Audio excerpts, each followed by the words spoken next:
It's actually really funny to like, because Forensic Files is one of those shows that it feels like it's always on television. Yeah, so like there will be situations where we'll be in a public setting or at somebody's house, and it'll like pop up on TV like the beginning, and my dad within like 10 seconds would be like, "Oh shit, this is the one where she got stabbed in the face by her husband," and then sure enough, it's like a case of a woman who got stabbed in the face, but by who? And we're all just like, the fucking husband. Yeah.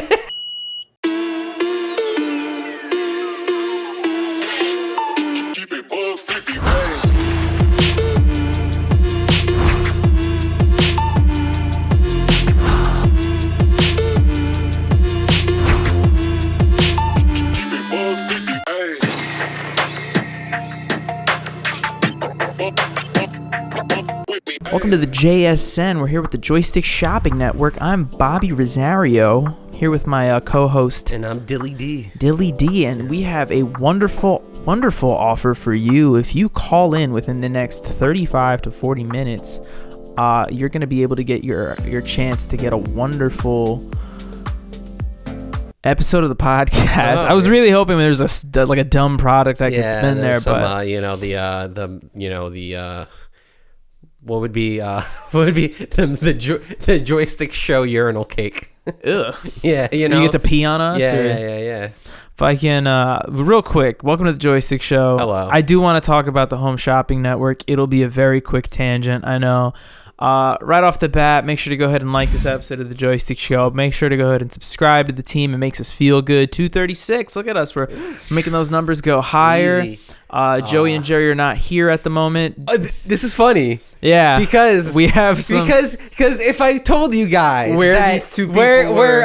These guys are out today, missing in the show because Joey is at Dollywood in Tennessee, and Jerry is at like a 5-star hotel, you would be like in the city for a work event. You would be like, oh, that sounds kind of made up. That sounds like one of those fake things those guys make up. But it's not. They're actually at those two places. That's actually no, I can't even. That's legitimately where they are. Yeah. So shout outs to Joey. Shout outs to Jerry. Jose will be here later, not on the podcast, but you can edit him in. Put him in like a quick second. I was supposed to put him in last episode. We didn't get it done. Eventually, he'll make his way in one way or another. But yep, thanks for joining us. It's gonna be a good one. Right off the bat, I actually don't want to. This isn't like the first chapter. This is just gonna be like tagged on with the intro. But me and my dad were driving somewhere yesterday, and he was just telling me, he was like, "Dude, I've just been having this like reoccurring dream." Okay. Where like, what was it? He's like, every single dream, it's like I have something and it changes, but either way I have like possession of it and other people want it and they're chasing me for it, and I have to. So he's like, I forgot what it was 2 nights ago, but last night it was like a bag of drugs. And he's like, it's crazy because he starts pulling in all these people from our life that are like in the dream. He's like, and my mom was there, so like my grandma's in the dream and she was like ashamed of me for having them, blah, blah, blah. But then he was like, I just don't know what it is that makes me have these like intense dreams. And I was like, I could tell you what it is. The other night I went down to make a bowl of cereal while my dad fell asleep watching the Home Shopping Network, and literally at like 2:30 in the morning, these 2 white women were trying to sell this like moisturizer, and then an alarm starts ringing and it's like, whoa, and they're like, breaking news, we just found out that this item has just gone down in half the price, but you have to call within the next 5 minutes. And then for 5 minutes it legitimately played a song that was like like the most intense chase sequence thing, but these 2 women are just like, what the fuck is going on? Yeah, it's like the most. And there's my dad just curled up on the sofa falling asleep to that. So I was like, I think it's because you're falling asleep to the Home Shopping Network. Yeah, I think your brain is just taking that score and going, yeah, this is intense. At least when it's Forensic Files, it's just like, it's little light swells. It's like little things like that. I mean, that puts you to sleep. Yeah, at least for me, that like the low voice, or even like a nasally voice that like tapers off. Yeah. Perfect. The classic like I think it's Pavlovian technique of like, ring the bell, give the dog the treat, that whole spiel. It legitimately works with my father at this point, where if you play Forensic Files, my dad will fall asleep. Yeah. Like you could play it as soon as my dad wakes up, like, oh, get ready to start the day. Forensic knocks right out. Like it just puts him to sleep. That's like his natural sleep. I just imagine him going into like a fugue state and just going to the couch, laying down. It's actually really funny that, like, because, you know, Forensic Files is one of those shows that it feels like it's always on television. Yeah, so like there will be situations where we'll be in a public setting or at somebody's house, and it'll like pop up on TV, like the beginning, and my dad within like 10 seconds would be like, oh shit, this is the one where she got stabbed in the face by her husband. And then sure enough, it's like a case of a woman who got stabbed in the face, but by who? And we're all just like, the fucking husband. Yeah. He spoiled it. My dad is like the level of knowledge that I have of Family Guy is what my dad has of Forensic Files. So that's what the Rosario men have to offer in terms of it's a very specific TV show. Cultural knowledge. Yeah. And you also dream about cutaway gags all night because you watch Family Guy. So yeah, I dreamt that, you know, if I was actually it's like that time that I dreamt that. Yeah, oh my god, that's ridiculous. But I speaking of culture that I watch, there is something that I wanted to review. There's technically two things I wanted to review, but this is the more important one. And then if we get time later, we could go to the second thing. But this is the important one, okay? Maybe. And that is that I want to review season 1 of Daredevil: Born Again. Okay. I'm assuming you're gonna let me spoil this. Absolutely, go for it. Sounds great. I do encourage you to watch. It's pretty decent.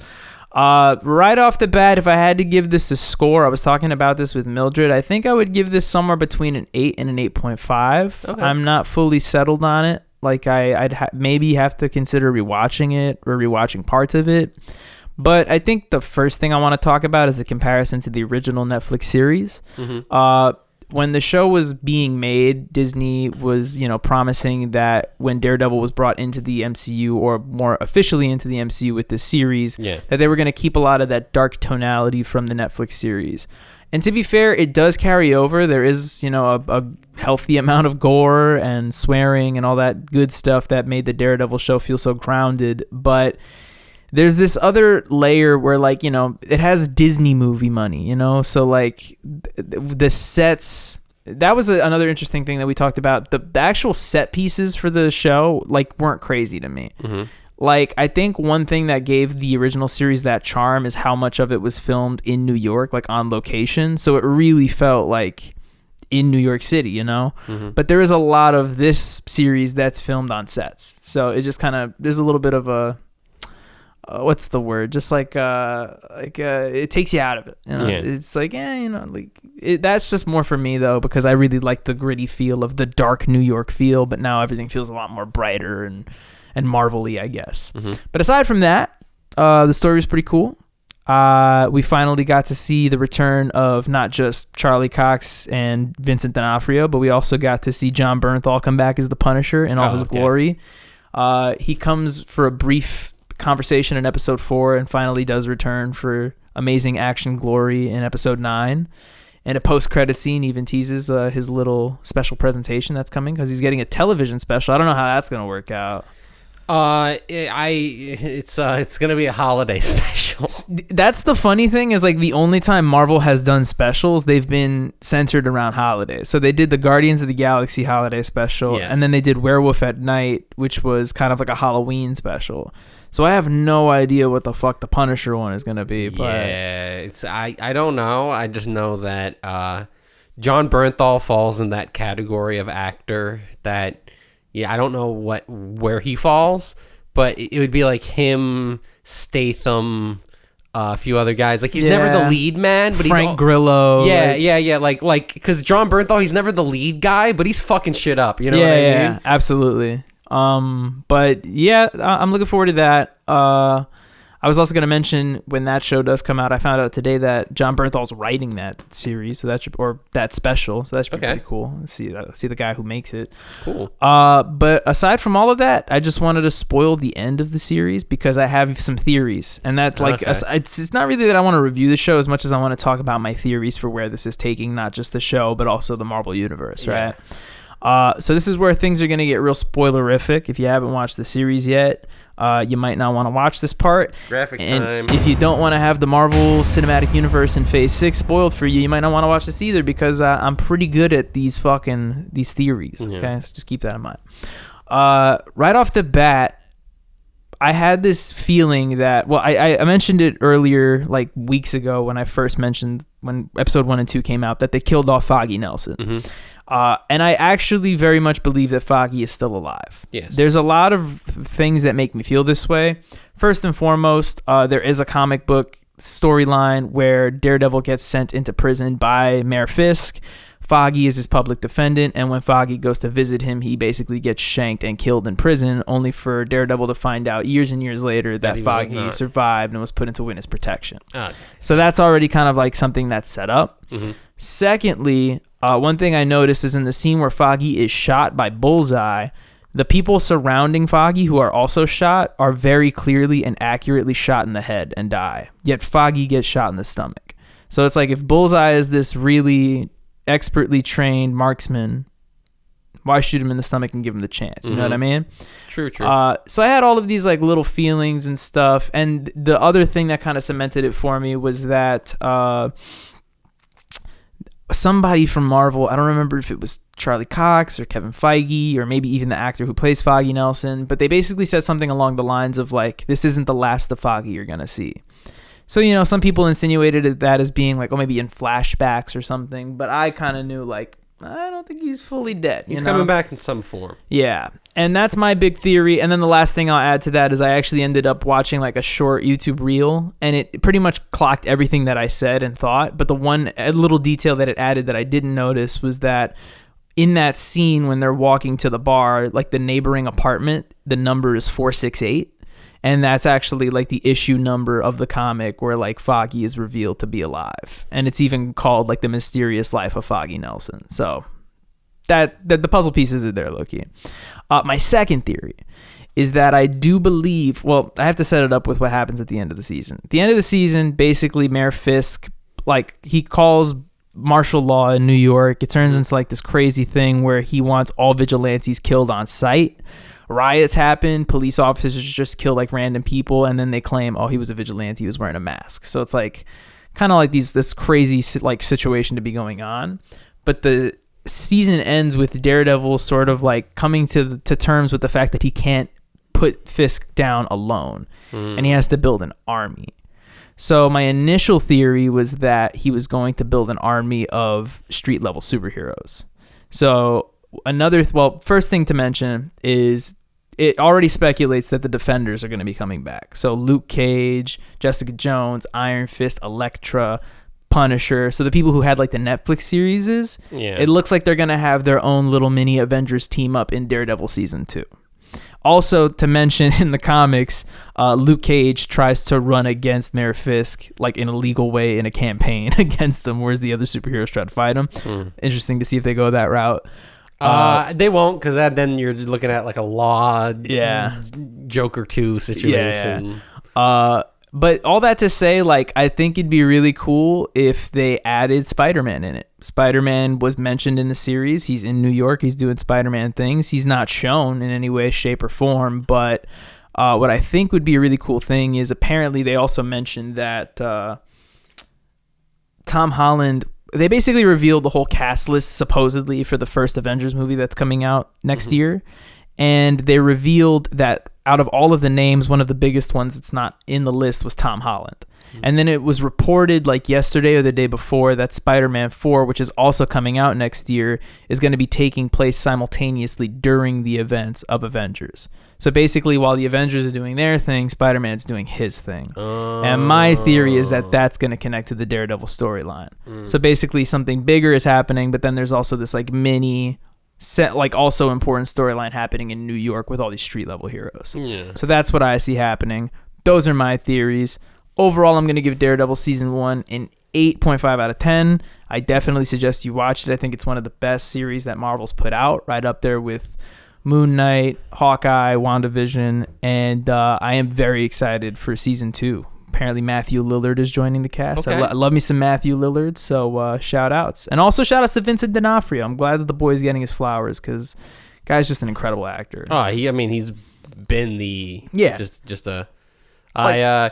I didn't meet him, but I saw him across the street from my house. That's so cool. Yeah. I was like, nah, yeah, it is. Because they were like filming like in my neighborhood for Criminal Intent. And all the locations were kind of like near like the water, like coastal, like dock situations. Okay. But then they did one shot like with him like across the street from my house, and it was like everyone was over there. It was like the funniest shit. That's fire. Yeah. Sorry, I'm just trying to see the time. What do you? It doesn't matter. It does matter, Dylan. No. Gotta keep track, bro. It doesn't matter. I think it says 16. I think it does matter, Dylan. Everything matters. It doesn't. Okay. You know what matters? What matters? Playoffs, baby. I was gonna talk about. You were gonna playoffs, talk about this. Took the words right out of my mouth. I just hijacked it because multiple shit going on, multiple things, multiple shit. NBA playoffs, which is probably what we're going to focus on. But at the same time, you also have the NHL playoffs. You have cup games going on in soccer. You got some also ending of the season stuff going on with a lot of other sports. Everything's kind of coming to a close. Every college sport over. Yeah. Everything's coming to a close. But for sports that have playoffs, now's the fucking time. It's baby. the time. Yeah. I was literally mentioning to my girlfriend, I was like, for the next 2 months, I'm very much going to be watching basketball. Mm-hmm. Like before, it was like when I had the time off onto the side, something on the main monitor. Like this is the time. You know what I mean? Yeah. People are playing. I'm watching. Yeah. You know. I'll just bring it up right now. Do you have any predictions for the play? I have tons. So. I mean, I think that there's not really going to be a lot of underdog stories. Mm-hmm. I don't believe it to happen. I think maybe one team will surprise people. Like, you know, I think that, like, the Magic will win a couple of games or something like that. You know, like a weird prediction like that. But I don't think there's really going to be, like, a holy shit that happened. It's going to kind of be, like, a favorites kind of thing. Yeah. Well, real quick to note. We're filming this on April 19th. Yeah. April 18th, right? Mm-hmm. Yeah, 2 days before the Joystick national holiday. And it is officially the last day of the play-in tournament. So right now, as we're filming this podcast, the Miami Heat and the Atlanta Hawks are fighting to see who gets into their last position, to the last slot in the East Coast. And then after they that... play the Cavs. Yeah, because the Cavs have the first seed. Yeah, the Cavs have a better record than the Celtics. And then the other one is Sacramento versus the Mavericks to fight Oklahoma City, which is like crazy. But that being said, I have the bracket here, so I'm just gonna ask you real quick. Let's run through it. Okay. Who do you think wins today? The Kings or the Mavs? Kings, Mavs. I'll go Mavs. I'll go Mavs too. From what I saw recently in their playing in performances, I have to go. If they're Mavs. Decently healthy, it's the Mavs for sure. How about I'm sorry, they already won. What am I talking about? The Mavs Grizzlies. Ooh. Yes, the Mavs Grizzlies. Who wins that? That's tonight's playing tournament. Holy shit, that completely changes the game. Mm-hmm. I'll go Grizz, but so I low-key think that the Mavs would take that game. Mavs are a better defensive team, so they should win. Not only that, it's one game, and you have like legit finals, like you have fucking... You have the caliber of player. Yeah, you have Anthony David, and you have fucking Klay Thompson, like people who have legit won championships. They've been there. They know they know what they have to do to win one game, So that's why I think they have what it takes. But I low key think the Grizzlies will fare better against the Thunder. Yeah, like I think the Thunder are just gonna wash the Mavs. That being said, I don't think either of these teams beat the Thunder. So that's just done. Nuggets Clippers. Ooh, who are you going for? Nugs. They've been there. They look bad, but I'm going Nugs. I'm going Clips. I'm going Clippers. I think this is their year. I can't give Harden any flowers. I'm going Clippers. I could give Leonard all the flowers. I don't care. Lakers Timberwolves. Lakers. Yeah, I got Lakers too. If Timberwolves were playing, if it was like Timberwolves Nuggets, I'm going Timberwolves. Yeah, you know what I mean? Yeah. It's like the matchups are a little unfair for sure. Rockets Warriors. I think this is like going to be the big upset. What the fuck is this? I think this is the big upset. The fuck is this team? Earlier when I alluded to my theory, I think the Warriors are going to be that team, that they start really low and then I think the Warriors are going to I legitimately think the Warriors can make it to the Western Conference The Warriors Finals. were like the 12th place team at the trade deadline. They were like that bad. They were like 11 or 12. So like this is. Then they got Jimmy Butler, who wanted to play for any other team but the Heat, and now they're starting to work their way. And now they're motivated. So I honestly think that the Warriors can beat the Rockets, Mm-hmm. and I can honestly see the Warriors making their way to the Eastern Conference Finals. Oh yeah, That's for sure. just me being honest. I believe that. Let's bring it over to the West, Dillo. Who's going to win tonight between the Heat and the Hawks? The Jeet. I think the Heat have that. I saw a video of just like Trae Young in elimination games, and his stats are fucking atrocious. Like he goes like 8 for 28. You know what I mean? Well, currently it's in halftime, and the Heat are up 9 points, 62 to 53. Okay. And out of curiosity, how many points does Trae Young have? My shit isn't working, but we'll figure it out later. That's the basement broadcast for you. Yep. It's actually just my phone being shit. I just got a new one, but I got to transfer the data. So if the Heat are to win, they would go on to face the Cavs, which I think they would fail horribly to a team that just looked very dominant this season. Yeah, which is funny because the Cavs, up until now, every year they were in the playoffs, and everyone would be like, "Nah." First round, they're out. Like even though they the last like 3 years they've been like top 3. Solid, yeah. Yeah, but every year they're like, no, but they'll win some games. Pacers Bucks. I think this is Bucks. I don't know. I cannot. I want the Pacers because the Pacers are like my second team. I don't like the Pacers. I love like like I don't know. They've been kind of trash this year. I don't. It's because like the East is trash, or they have a good seed. Yeah, I mean, they managed to get the 4th seed, but they're not like I've seen games this year where the Pacers have not been able to play basketball. Yeah, you know what I mean. I have too. So that's why I will give it to the Bucks, but I want the Pacers. Not to mention, it was also recently reported that Damian Lillard will be able to play in Game 2 of that. So I mean. You got a big team to fight against, man. Bringing it home, we got Knicks Pistons. You gotta go orange and blue, baby. Of course, baby. You gotta go orange. You gotta go Knicks. And then finally, the last East Coast matchup in round 1: Boston Celtics versus the Orlando Magic. Nice. This is. I think this is closer than people think. They're gonna win a few games. I'm telling you. I think they'll win maybe 2. The Magic are fucking solid. Maybe 2, but I think the Celtics are gonna take that. I saw a video of the Magic's practice facility. And they have it where they have iPads where you can literally draw the plays and they appear in real time on the floor. I have seen that, yeah. And that shit is insane. And I'm like, they're fucking programmed. That shit is actually They got insane. some robots. Yeah, I have seen but prepare to see some bricks. It's like, do you want to see some guys missing the rim entirely? Watch the Orlando Magic play. Yep. But then if you also want to see the sickest dunk ever, you'll also probably see it. Yeah, but like you said, I'm just hyped to have my my good old playoff basketball back and get ready to watch some good old games. My big theory is I think it's going to be the Cleveland Cavaliers versus the Oklahoma City Thunder in the finals. I would like to see that, new teams. And I think that OKC is going to take home another one. I think that's going to be it. That's my guess, though. So, yeah.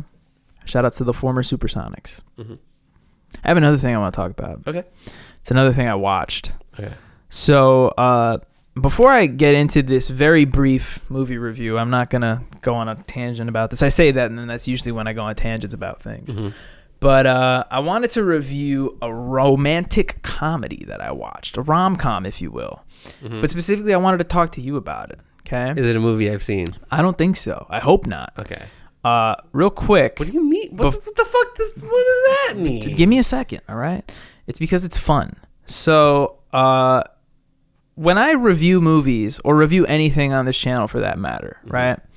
I want people to understand that my scale of reviewing things isn't like a 10 should win an Oscar, right? It's just like a 10 is an expertly crafted movie, in my opinion. Just like that's it. Or it just has a great emotional impact for me, right?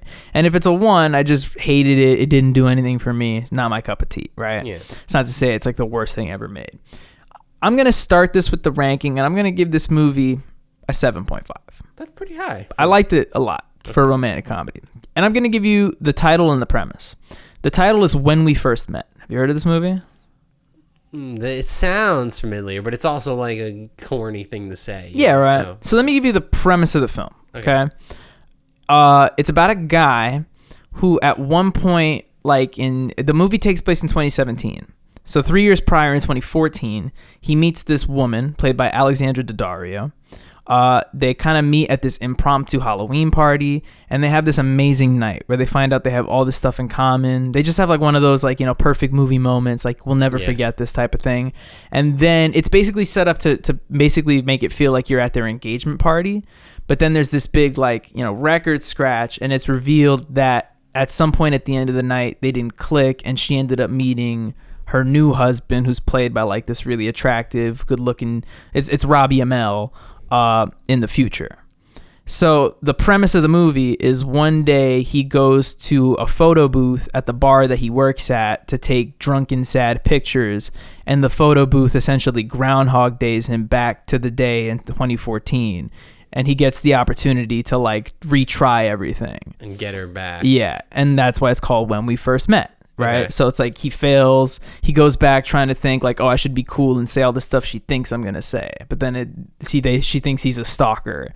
So then he goes back and he's like, I'm going to do it this way. And she's like, oh, I'm with a different guy now. So it's like every time he tries, it just doesn't work out. And in typical movie fashion, he gets what he wants only to realize it wasn't what he wanted, and yada, yada, yada. So that's the spiel of the movie, right? Right off the bat, I got to say, I don't know how to feel about the premise. And on Dylan, that's fine, because I would also say that exact same thing. I don't know how to feel about it. But it makes me conflicted, you know? Here's my grand old question to you. Who do you think plays the lead actor, or rather, who do you think is the lead actor who plays the main character in this movie? Just like if you had to guess with that premise. When we first met.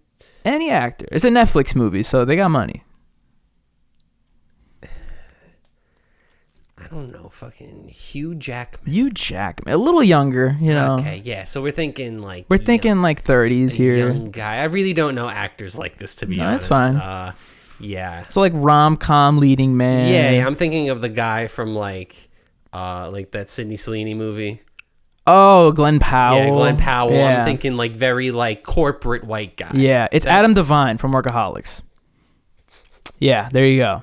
This movie's fucking hilarious. It's fucking hilarious. Oh dude. my god. It's literally, and what's hilarious about it is it's not just Adam Devine. Like, for all sakes and purposes, he's playing Adam from Workaholics. Yeah. Like, so the whole spiel is like, he's like this guy who didn't get the girl and he wants it back, but whenever things happen, he like immediately reverts back into like childish like mode. So it's like, what the fuck is happening? There's like a part where he goes, like the premise is very like the way you described it. I'm thinking like the boop boop boop. Yeah. I'm thinking that music, and then she doesn't know. Yeah, but one of my favorite like parts where it like really leaks out of him is like he goes back in time and he gets the girl, but in this future like he's super successful and they have like a really big house and a nice car, but the whole con is that he doesn't have like time to spend with her because he's traveling and doing all this work and shit like that. Yeah. But when he sees his car, he's like, this is my car. This is my car. This is my dream car. I mean, of course I'd have this car. It's like, because to him, it's like a new experience. So when he gets in the car, he's like, oh, yeah. And like Alexandra Daddario is trying to tell him something like serious. But like Adam Devine is just like, oh, yeah, I bet this baby purrs. When he's like doing the stupid fucking noises and shit. Yo, I was crying. But it's just like the perfect case of like taking an actor who probably doesn't belong in that kind of movie, dropping him in there and it making the movie that much better, because otherwise it would have felt like every other, and for what it's worth, the basic structure and the format feels like every other rom-com, but it's the actual heart of it that make like the humor that it stems from is like really juvenile, stupid, and that's why I liked it a lot, and I would recommend it. You and Mariana should check it out. It's pretty funny. I think I'd watch it. Yeah. It's on Netflix. It's a good movie. So shout out. It's got it's him, it's King Bak, he's in it, he's the best friend. And that's it. Pretty much, shout outs. When we first met. When we were young. When we first met. When we were young. When we were young. I have one more thing to talk about, and it's not the women's space flight, despite the fact that Joey really wanted us to talk about that. What? Yeah. I didn't hear. When was he said that in the chat? Yeah. He gave us like a whole thing. You didn't see that? Like you know what? Why do we need his weekly update? Sorry, Joey. I know I don't know if you're gonna watch this. I don't think so. He is. But Joseph Ortega, thank you, but we do not need the. Where did he say? Did he put it in the group chat, or I think he put it in like our actual chat? But he gave us like actual bullet points where he was like, say this and this and this and this and that. Fuck, and I want to find it. Hold on.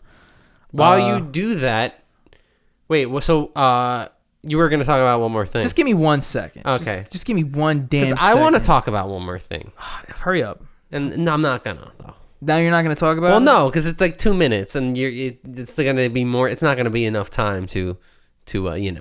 Okay, hold on. Let's see. Hold on. Bobby's Bob messages. Messaging all the time. It's hard because I'm trying to look up keywords that Joey might have written. Hold on. Katy Perry. Oh, here we go. I found it. Yep. See, he gave us 5 talking points. Oh, thank you. He said, what did he say?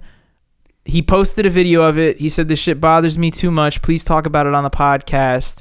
And then he said, 1, why do they all sound high? 2, the door opens from the inside before Jeff Bezos apparently has to open the latch from the outside. 3, Gayle King is getting upset that everyone online is calling it a trip. 4, Katy Perry stared at the camera saying, oh my goddess, and singing What a Wonderful World while up. I don't know if that was a typo. I'm supposed to say goodness. And number 5, they describe it as an experience unlike any other. I feel like I have a second chance at life. Sounds to me like adrenaline. You get that when skydiving, scuba diving. Those are Joey's takes on the women's space flight. Yeah, I don't know why he's being a hater. I don't know. I agree with him on some of those things. I agree with him on why is Gayle King it's a trip, homie. You were up there for 11 minutes. Yeah, it's like you deserve the hate, but I'm not gonna hate on it. Does that make sense? Yeah, absolutely. Yeah. I do. 100%. But thanks for the input, Joseph Ortega. Yeah, but that being said, to actually just swing it into the real quick thing I wanted to speak about. Have you been keeping up with John Mulaney's show on Netflix? I have not been keeping up with it. I've seen Everybody's Live. I've seen him interviewing some people. Okay, but I have not watched the show in depth. So the monologues are great. Yes. So he put out a monologue last week. I forgot to tell you about it, but it's right up your alley. And in typical John Mulaney fashion, he keeps things very honest. So he's like, basically the spiel was that they were gonna write a sketch, like basically a dumb inside joke. Where I forget it's another comedian, his name, but his partner on the show, he was going to have a pet tortoise that died. And they were going to do this whole, memorial service for the tortoise on the show. And John Mulaney had this idea where he was like, who would be a great guest to have on for this memorial service that would, celebrate the life of this dead tortoise, Bone Thugs and Harmony. So John Mulaney basically got in touch with Bone Thugs and Harmony's manager and got them for a rate, and he was like, yeah, we can get you them, but listen, one of the Bones doesn't normally perform with the others. And I was like, which one is it? And he goes, it's Busy Bone. And I was like, leave it to Busy Bone to be too fucking busy to perform with the other Bones, right? So basically, so Bone Thugs and Harmony is only one of the bones is missing. Yeah, so it's the other 4 bones. It's like Lazy Bone, all of them. So fucking long story short, the ghetto Smurfs. Over the course of 2 weeks of talking with the manager, they start slowly coming to the realization that this probably isn't Bone Thugs and Harmony's manager, and they found out that they got scammed by some random guy claiming to be the manager for Bone Thugs and Harmony. But for 2 to 3 weeks, he was like, yeah, you can send me half the deposit and I'll make sure that they get the fashion changes done, this, that, and the other, blah, blah, blah. Then he tried to run up shit where he's like, oh, sorry, they're on tour right now, so for us to get them off of tour, for them to do your show, it's gonna cost $250,000. Yeah, they tried to up the ante. Yeah, so he's like, excuse you, no, you're not gonna disrespect me in my show with that absurd number. And then apparently they tried to work it down to $100,000. But that's when John Mulaney decided to actually look up the website, and Bone Thugs and Harmony had 2 shows, and they were separated by 6 months. Yeah. He was like, I know for a fact they're not on tour, and if they are, they're performing in the same city 6 months apart. So long story short, I just wanted to share that John Mulaney was scammed by Bone Thugs and Harmony. That's fantastic. Yeah. Or partially scammed. Yeah. Yeah. I like to think that it was Bone Thugs and Harmony, but he's too busy. Yeah, what are they up to? Right? Yeah. But yeah, what's your tangent? My thing is one last thing. So I've been doing some research, right? Ooh. Learning about the history of soccer, right? I thought you were gonna say socks, honestly. Yeah. Oh yes, the tube sock, 1937. Most people think that socks have 352 cross stitches, but in actuality, they have a lot more. No, so I'm learning about some weird shit because that's what gets me in. You know what I mean? Like even esports and Smash, like all this stuff. I got into it when I learned about the history, and I was like, oh shit, this goes deep. The lore. The subculture is intense, right? Mm-hmm. But I would like to talk to you about a football player, right? Soccer. By the name of Carlos Kaiser. Sounds familiar. Sounds a little weird, right? Kaiser. It's a German last name. It's also like bread, right? Like Kaiser roll. Exactly. So that's a weird last name. I'm guessing this guy's like from Brazil or something. Yes. That is 100% correct, Bobby. This is a Brazilian soccer player who was a phenom at the age of 9 and got signed to a youth club, one of the youngest people to ever get signed to a youth club. For 10 years, he plays at this youth club in his hometown in Brazil, and he doesn't really get much better. Okay. But through his connections, by knowing a lot of people, having a very good agent, he plays professional soccer for 12 years. Okay. In his 12 years, he plays a total of 0 minutes and 0 seconds. He was the first ever soccer con artist. Wow. He never knew how to actually play soccer well. Wow. So he had his connections from the youth tournament. He knew every professional player. So he would sign, this is his ruse, was essentially he would sign a contract.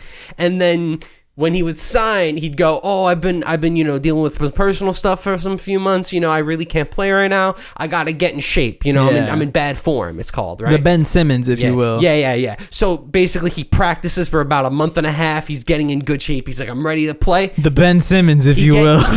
He gets ready to play. And then he's like, bah, crack, my hamstring, right? I can't play. They're like, oh, I guess, contract runs out. They don't re-sign him. Sorry, you're not good enough to be on the team.